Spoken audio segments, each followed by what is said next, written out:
real bikes.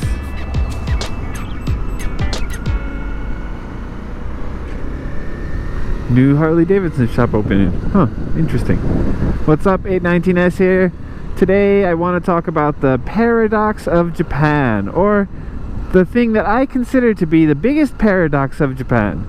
I think when you say Japan to most people, the first thing that pops into their mind is, you know, Tokyo, big city, electronics, everything's so super high tech, and you have this awesome old school car. What is that thing?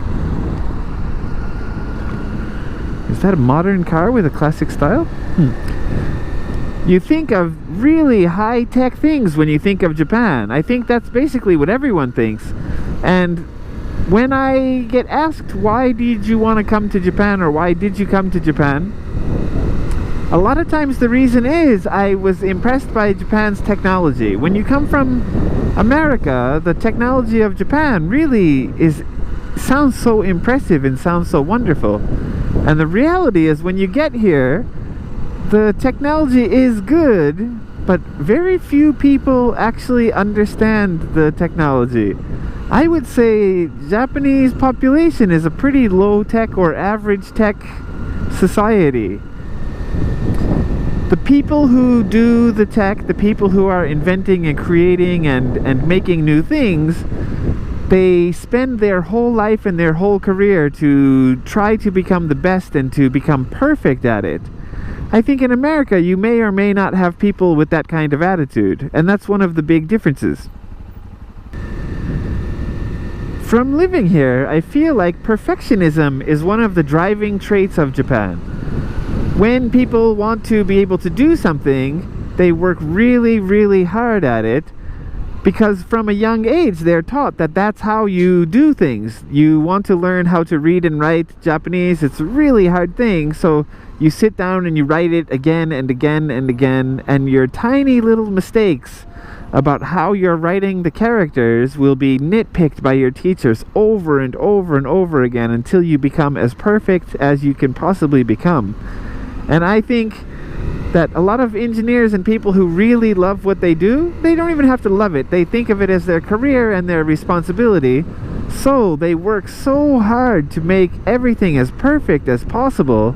Those people are ultra high tech, I think. And of course we have engineers like that in America, but I think engineers that I've met or know in America seem to be a little different, where their job is their job. They want to do it to the best of their ability. They want to make progress, but not necessarily to achieve perfection or something like that, but maybe to get a raise or to get a promotion, to move forward in the company. And I don't always think that that's the guiding principle for Japanese engineers. This is all anecdotal. This is my opinion on it. I have no proof to back this up. But I look at some of my students when I was an English teacher. The schools I taught at had lots and lots of engineers, and very few of them had hobbies. When you ask them, like, what do you do in your free time? What do you do for fun? What's your hobby? A lot of times they would say things like drinking. And I'm like, you don't play golf, you don't collect anything, you don't play any other sports or anything? And they're like, no, I don't really have time. My job is my life, and then after work I go drinking. And he's like, how about the weekends? Weekends kind of the same. I go to work, or I'm working on stuff at home and hanging out with friends, and possibly hanging out with family if you have a family. And I'm like, wow, that's strange to me. For me, I have a lot of different hobbies and I like to explore them as much as I can, so to think that I would only devote my waking life to one or two things instead of 10 or 20 things is a little bit strange. And maybe some people think my way of view, or my point of view, my way of thinking is strange. That's perfectly acceptable. I sometimes think I have too many hobbies, which sometimes hinders me and holds me back, because it doesn't allow me enough time to explore or to get really deep into some of the things that I want to dig deep into. So I can see benefits and drawbacks to both ways of thinking. The other reason I say that it's a paradox is, again, when you think of Japan, you think high-tech, you think everything's so kind of electronic and computerized and robotic, and it's it's high tech and modern. And yeah, again, those things do exist in society. They're really starting to slowly roll out robot greeters in stores and things like that. It's a strange thing. I don't think that people really embrace it that much. When you think about computers as being a very basic form of technology, I think when I was a child, I'm about 40 years old, so when I was a child, computers were high tech. They were the new thing. They were a rare thing to have in your house. You were either rich or you were a nerd when you had a computer back then.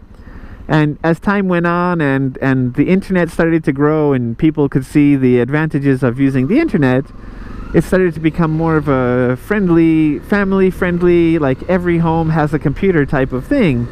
I think America Online and other kind of internet services really help push that and promote that. So, if you talk to anyone, I'd say almost anyone nowadays in America, they have some experience with computers.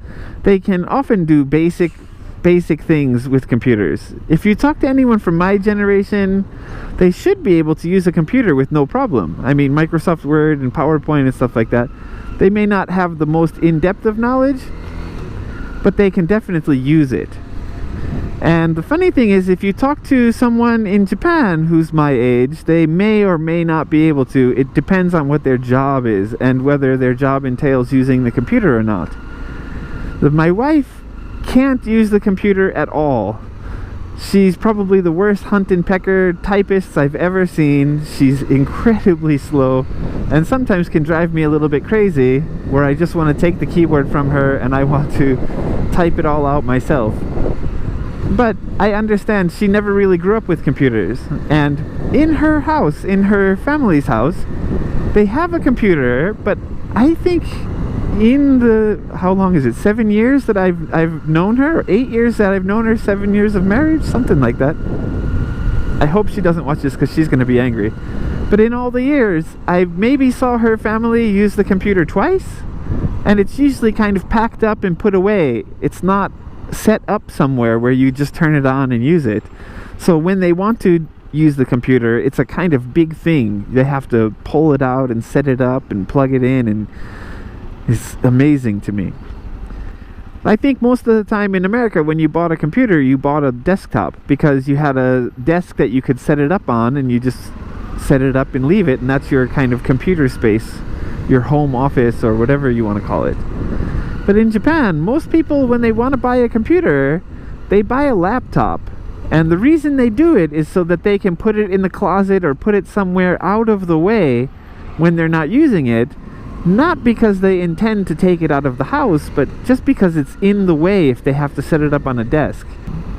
And the reason for this is Japanese houses are incredibly small. Compared to Western houses, absolutely incredibly small. So there's no space to have a desk set up with a computer set up on it permanently. And people don't need computers. I mean, unless your job requires you to have it, you just don't need it.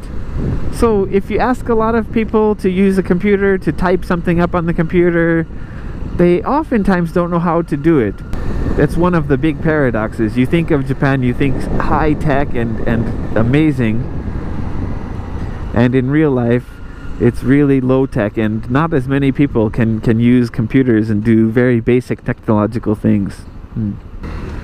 The other aspect that's really interesting to me is cell phones.